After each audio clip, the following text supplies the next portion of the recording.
It's the second straight weekend of massive official visits at the University of Miami, and I'll tell you why the Hurricanes have a special advantage this week when it comes to closing on top targets.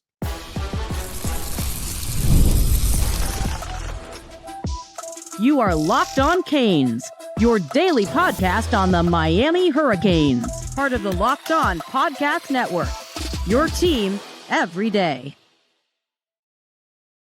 I am Alex Donno, University of Miami alumnus, co-host of Locked On ACC and writer for Canes County at Rivals. And thank you so much to the everydayers for making Locked On Canes your first listen and your first watch. We're available free wherever you get your podcasts. We're free on YouTube. We're part of the Locked On Podcast Network, your team every day. Happy Friday. We made it. And bonjour, as I am broadcasting live from somewhere outside of Paris. Going to be heading to Italy tomorrow, so my travels continue. But the Canes news and the Canes update on Locked On Canes, they never stop.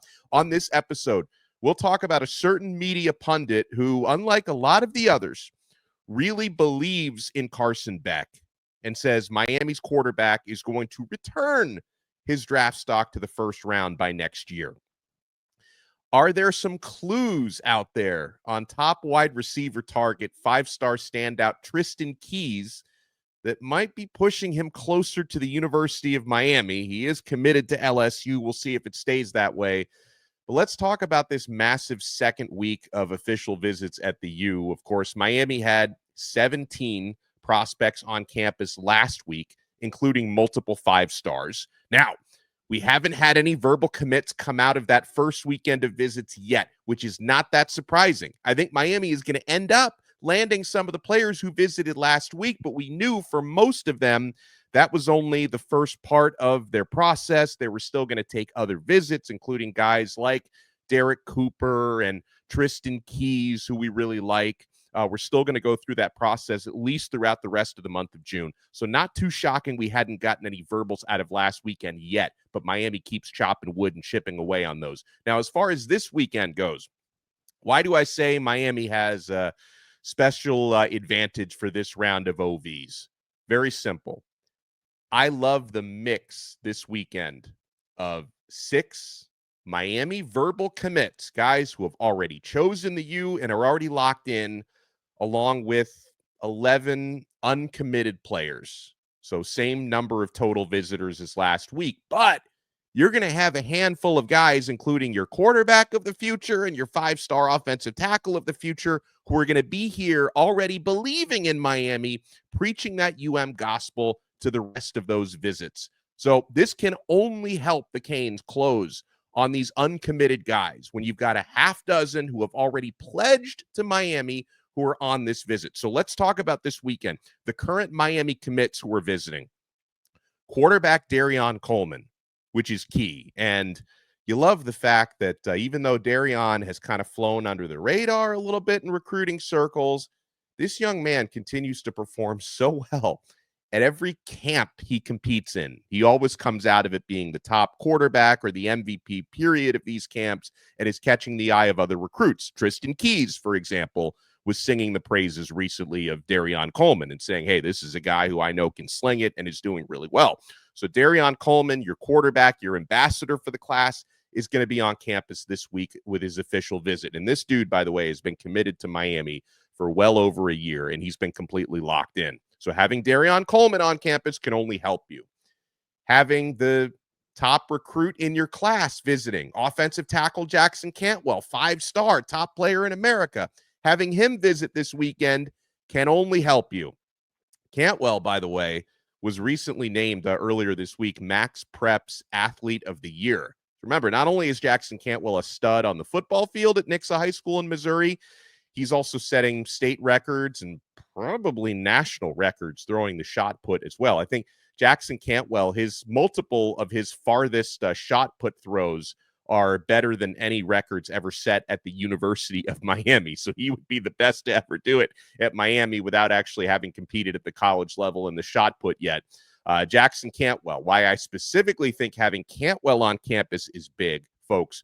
We'll get to it when we talk about the uncommitted players visiting, but Miami's 2 top remaining offensive line targets are also on campus this week. Who better to share with them the advantages of Miami than the top player in the class, an offensive lineman who's already committed here. So having Cantwell on campus this weekend is going to be very valuable. Same thing can be said for offensive tackle Joel Irvin, a Miami commit who's going to be visiting.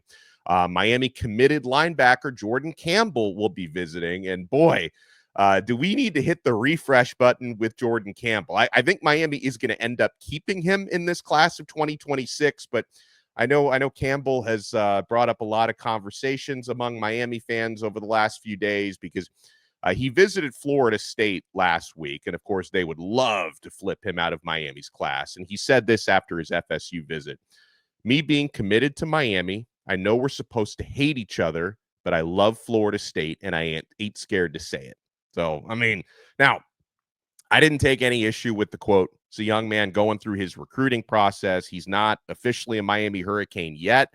To me, all that matters is assuming, and I think Miami will keep four-star linebacker Jordan Campbell committed to this class of 2026. Once he's officially a Miami Hurricane, he puts the gear on, he puts the helmet on, and he runs through that smoke to face Florida State this coming October. As long as he hates them then, that's when it really matters. And listen, different players do it differently, right? You know, Dereon Coleman, Jackson Cantwell, when they committed to Miami, they shut their recruiting down.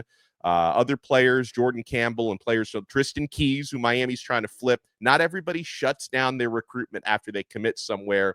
Players do it differently. I respect the process. I just hope Miami can get that one over the finish line. Miami is also going to have a couple of their top defensive backs committed visiting. Jalen Waters, four-star cornerback, and four-star borderline five-star cornerback Jontavius Wyman, former Georgia commit, is also going to be visiting. So those are the 6 Miami commits who are going to be visiting. We'll talk about the non-committed players when we come back. And again, folks, I can't emphasize this enough. Miami has the opportunity within the next few days to, in early June, mind you, complete their offensive line class of 2026. They've already got 5 committed, including the top player in the country. There's 2 more that the Hurricanes want. And this has been confirmed to me that there are 2 more Miami really, really wants. They're both going to be on campus this weekend. So within a few days, Miami might actually be finished with their offensive line recruiting. You want to keep it locked right here, my friends. We're only getting started on this brand new episode of Locked On Canes. And I'm only getting started with FanDuel. How about the Miami baseball team? They're on to the Super Regionals for the first time since 2016, and you can bet that action at FanDuel.com. And yeah, the NBA playoffs in full swing. Every night delivers highlight-worthy performances, major momentum shifts, and can't-miss moments. Whether it's a game-winning shot or a breakout player, there's never been a better time to get in on the action than right now. FanDuel makes it easy to stay in the game before tip-off and live with player props, performance trends, and same-game parlays. Fans have more ways than ever to play smart and win big. So, guys, 3 p.m. today, Miami taking on Louisville. You can bet on this game, guys, at FanDuel. By the way, you can bet on Miami coming out of the regional. Hurricanes are plus 134 to advance through the Super Regional. Louisville, the favorites, at minus 176. So you're going to have game 1 today at 3 p.m. on ESPN2. You want to make sure you get all of that action, guys, at FanDuel. They have it for you.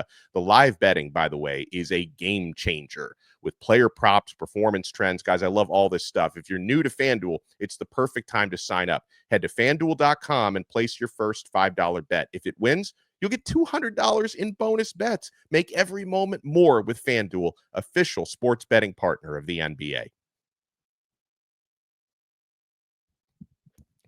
Thank you for making Locked On Canes your first listen and your first watch. For your next listen, make sure you check out The Portal. Our good friend Brian Smith does an awesome job taking you guys through everything that's going on in the NIL game, the transfer portal, recruiting, which of course is super hot this time of year. Brian Smith has you covered on The Portal. It's part of the Locked On Podcast Network, available free wherever you get your podcasts and available free on YouTube. All right, so we mentioned the committed Miami Hurricanes. Miami only had last week with the 17 official visitors, which was a massive weekend. We have 17 again this week. But last week, the only current Miami commit who visited was Camden Portis, defensive back, son of Clinton. Miami's got 6 committed players visiting this week, and I like that mix because those 6 are going to be mingling with the other 11. A lot of guys in similar position groups, or with your quarterback, Dereon Coleman, he gets to mingle with a top wide receiver who's going to be visiting this week, and they can help share the gospel to those others. We mentioned Miami's 2 top remaining offensive line targets, both in the interior offensive line. I don't think there's a bigger target right now than 4-star Breck Kola out of IMG Academy, 6'5", 295 pounds. Others that are competing big time with Miami to get one of the top guards in America. Ohio State is very much in the mix. Georgia, Oklahoma, and Tennessee. There have been times when this one looks like it could be another Miami versus Georgia battle. We've already had some of those, right? Jackson Cantwell, who chose Miami. And this recent quote from Kola, who's on campus, going to be on campus this weekend, I think illustrates just how hard Miami is recruiting him and how badly Miami wants to close here. He said to canesport.com, quote, "I should say they've always been consistent, but now they have 5 linemen committed. They're on my ass, honestly," he said. "They want me to commit." Yeah. So they're putting that pressure on. They're like, "Hey, Breck, we're filling out offensive line spots left and right. You want to get in." Now, I think Miami's always got a spot for Kola. He's such a big time player in this class. And guys, I mean, Miami's already got 5 O-linemen committing, including the top player in the class. But if they can land these final 2 offensive line targets, bring that up to 7 with, multiple blue chippers in the group, this is going to go down, I think, as the best offensive line class in Miami history and in Mario Cristobal's history, including the other stops that he's been to.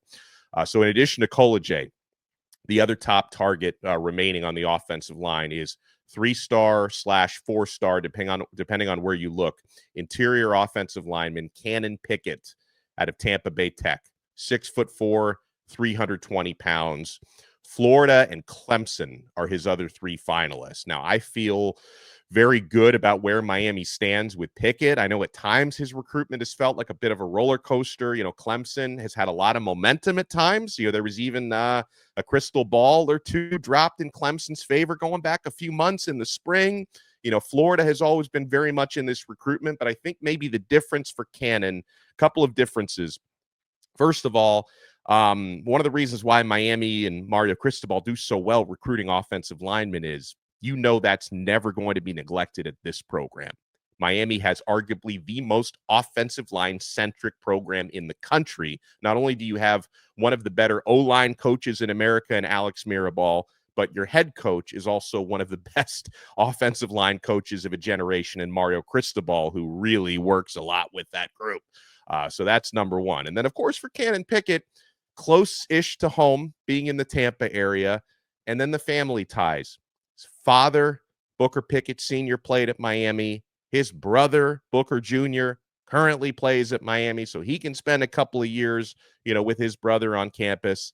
Miami's close enough to Tampa that he's made a ton of unofficial visits down to the U. He gets the OV this weekend. So there are a lot of factors working in Miami's favor for Cannon Pickett. And I think if the visit goes well this weekend, we might hear some positive news soon there. And hopefully with Kola as well. I think there's maybe a little bit more of a tug of war going on for Breck. Kola, he lives now, or at least he stays in that Tampa area, but the family is from Colorado. IMG is a boarding school, so players are from all over the country. So you wouldn't necessarily say Miami is close to home for him, but Miami's close enough to where he goes to school that he's been down here on a lot of unofficial visits. And Miami's really been recruiting Kola since he was like a freshman, because he used to come down with, guys like CC and Jaden Wayne, who's no longer on the program, and Riley Williams, like guys that Miami landed out of IMG a few cycles ago. He used to come down and see Miami with those guys. So recruiting him is nothing new down here from Miami. So those are the top 2 remaining offensive line targets. Cannon Pickett, who I feel really good about, and Breck Kola, who I feel pretty good about. For what it's worth, Miami is considered to be the trending leader for Kola. So might be a little tougher to close that one, but Miami seems to have the edge there right now. All right, so we move on to other position groups. 4-star tight end Hizay Kent from Brunswick, Georgia. You guys know one of my favorite players in the class because this guy, he is a physical unicorn. I mean, 6'5", was recently weighing 300 pounds. I think he's trimmed down a little bit to about 280. But this man, Kent, Superman, they call him. He's built like an offensive tackle, and a lot of schools are recruiting him to play offensive tackle. But Miami and a few others, and this is the position he wants to play, are recruiting him as a tight end because he moves like a gazelle, which is not easy for a man that size. And it's looking like a Miami versus Florida Gators battle for Jose Kent. This guy is a big time. Miami's got multiple good tight end targets in this class, but Jose Kent, I think, is one that is so unique physically. I think that there's a lot of stuff that, tight ends coach Cody Woodall could do with him, and even Alex Mirabal could do with him because he's so big and so versatile if he were to pick the U. Another top target. I would argue this is the top, Miami's top defensive tackle target in terms of being a great player who maybe is a little bit more realistic than another player I'm going to mention. But 4-star defensive tackle James Johnson. He's now at Miami Northwestern, so he's right in your backyard. He used to play at North Fort Myers on the other coast of Florida, but he's now in South Florida. He's right in your backyard. 6'3", 285 pounds. Georgia and Florida are Miami's top contenders out there, but I believe Miami has really made big defensive tackle James Johnson an absolute priority. He's visiting this weekend. And another, and even better, if you go by the recruiting rankings, defensive tackle who's visiting this weekend is 5-star Bryce Perry-Wright, 6'2", 250. So he's a little bit smaller of frame, but he makes up for that with an absolute abundance of power and energy and a motor that is absolutely through the roof. I mean, Bryce Perry-Wright, this dude is one of the most exciting prospects in America. 6'2", 250. He's out of Buford, Georgia, with Texas, Texas A&M, and Clemson are his finalists along with Miami. And we're just going to have to wait a little under a month for his decision because Bryce Perry-Wright is going to be announcing on July 4th. He did recently receive a Clemson crystal ball about a week ago. So perhaps Clemson is the top competition there, and Miami has an opportunity to make a big-time move. And you know what? We would love to land both, right? If you could get James Johnson and Bryce Perry-Wright in the same class, we're going to be building the type of defensive line that Miami used to build in the days that the truth teller always talks about on the show back in the 80s and 90s. Moving on, a couple other defensive linemen visiting, good players. 3-star Freddie Wilson from Spruce Creek in Port Orange, Florida, 6'2", 265. The on-3 prediction actually has Miami leading for him for what that's worth in front of Minnesota, Georgia Tech, Houston, and LSU. 4-star defensive lineman Tyler Bacon from Hoover, Alabama will be here. There's a connection to Miami for him because one of Bacon's high school coaches used to be Inez Cooper's head coach in Alabama. So he certainly has some referrals that could push him in Miami's direction. Bacon is 6'3", 263 pounds. Him being in Alabama obviously means, usual suspects like Bama and Auburn are going to be in the mix for him. 4-star edge rusher Cozy Okpala out of Houston, 6'2", 230. He's got multiple crystal balls to the Longhorns, but he's going to be visiting. 4-star wide receiver Braden Robinson from Red Oak, Texas, 5'8", 160. Slot receiver, special teams baller. Miami competing with Notre Dame and Arizona for Robinson. And, of course, his potential quarterback of the future, Dereon Coleman, visiting this weekend, cannot hurt there. 4-star safety Devin Jackson from the First Academy in Orlando, 6'2", 195. Great player with great measurables, formerly committed to Florida. Will Harris was his primary recruiter there. Now Will Harris at Miami is his primary recruiter. I think Jalen Seatbelt Waters being on the visit this weekend. Another guy who was a Florida commit who followed Will Harris to Miami. He can preach the gospel to Devin Jackson. I think the two of them are close, so that could help Miami land this player who, as soon as he decommitted from Florida, there was a lot of smoke that Miami could be the team to beat there. And finally, 4-star Buford, Georgia athlete / defensive back Tyreek Green. Gabby Rudy at 24/7 Sports says that, because I wasn't sure who else was in it for him. Obviously, Georgia, Florida State, and Auburn, according to Gabby, are the other teams to watch. Miami is very high on Tyreek Green. So those are the other players visiting this weekend. Now, a player who visited last weekend who everybody is curious about. Third-ranked player in the entire class of 2026. Top wide receiver in the class, Tristan Keys, who was in Miami last week. He's an LSU commit, but is he trending further away from the LSU Tigers? We'll tell you why Miami's feeling more hope. You want to keep it locked right here. We're not done yet on this brand new episode of Locked On Canes.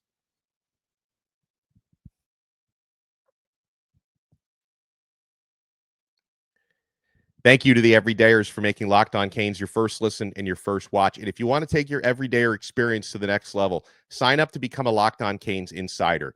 Click the link in the show description below. You get text messages directly from my phone to yours, breaking news, recruiting scoops, show updates, official visit reviews, travel blogs, because I'm going to be in Europe for a while here doing episodes. I'm in France right now, headed to Italy tomorrow.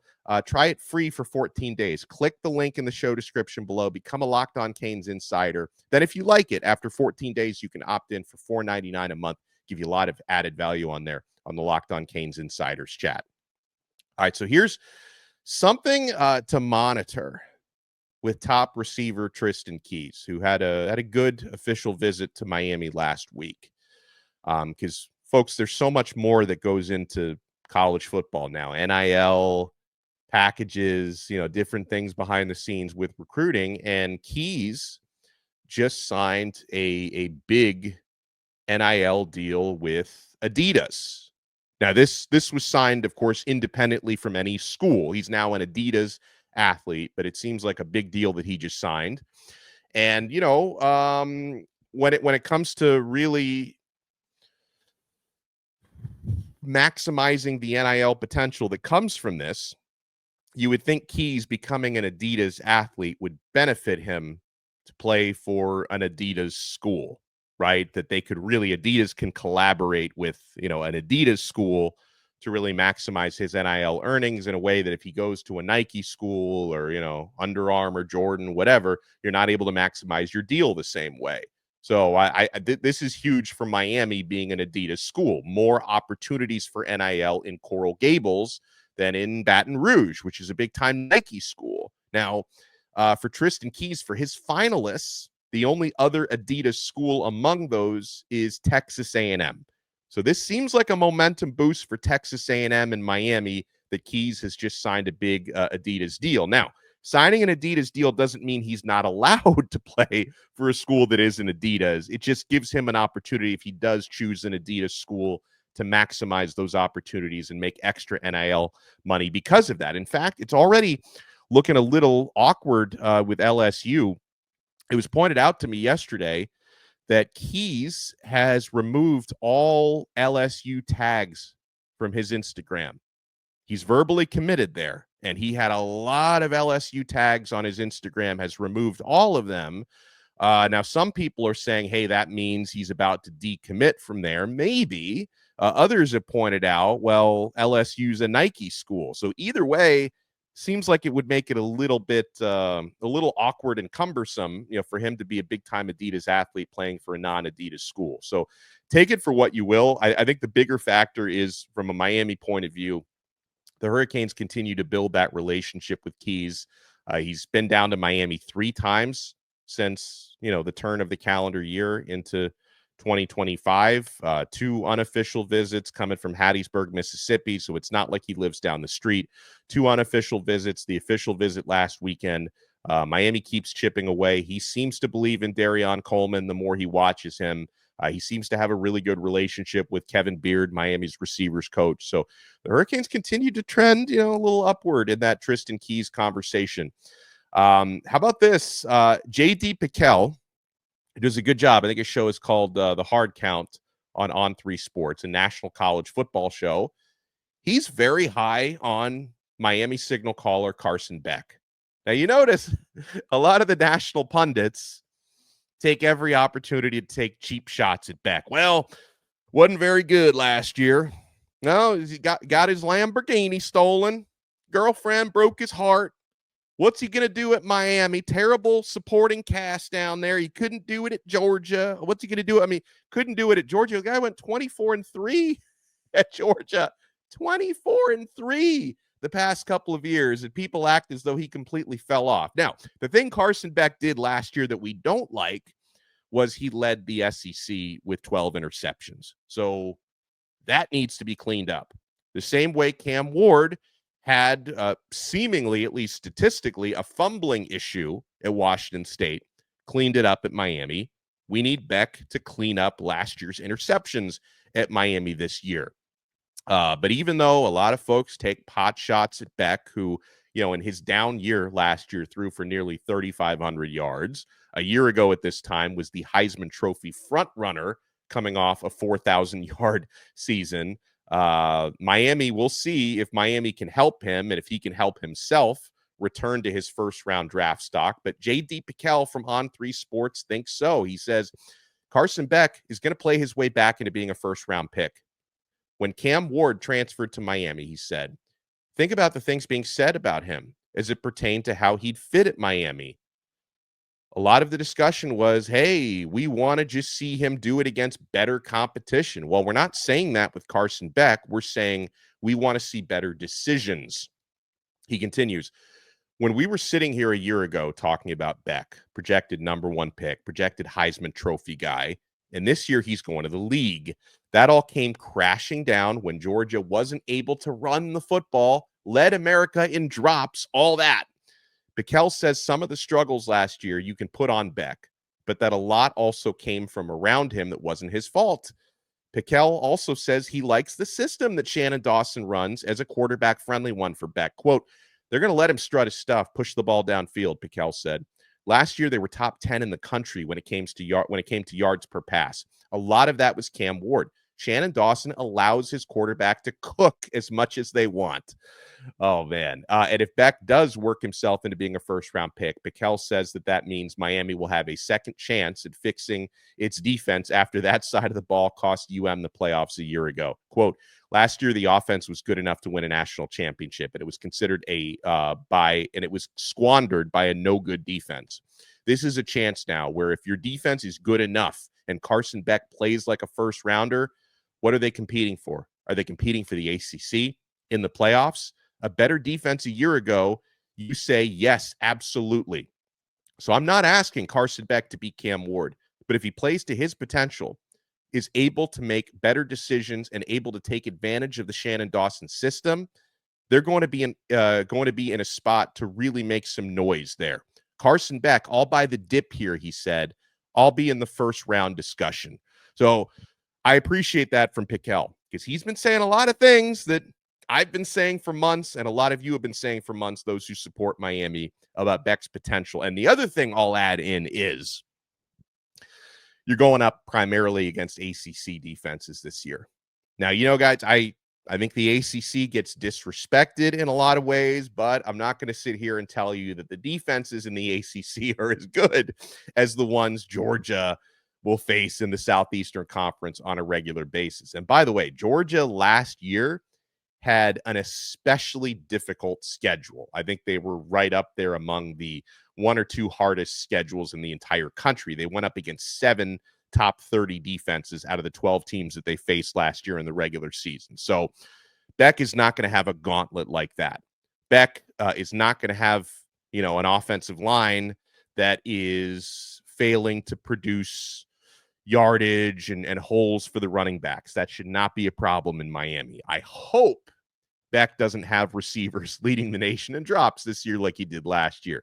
Miami's got a lot of young receivers and a lot of experienced guys from other places that need to come in and build chemistry, but I do not believe Miami will lead the nation in drops. I think the receiver core is going to be pretty good, and most importantly, he is in a quarterback-friendly offense. Shannon Dawson does give a lot of freedom to his QBs. You saw it last year with Beck, and creates a lot of opportunities to have mismatches being made downfield, get the ball into hands of playmakers, and push it down the field a lot. So that means players like JoJo Trader, players like Elijah Lofton, a tight end, who are all very excited about it. An experienced guy like C.J. Daniels, a speedster like Keelan Marion.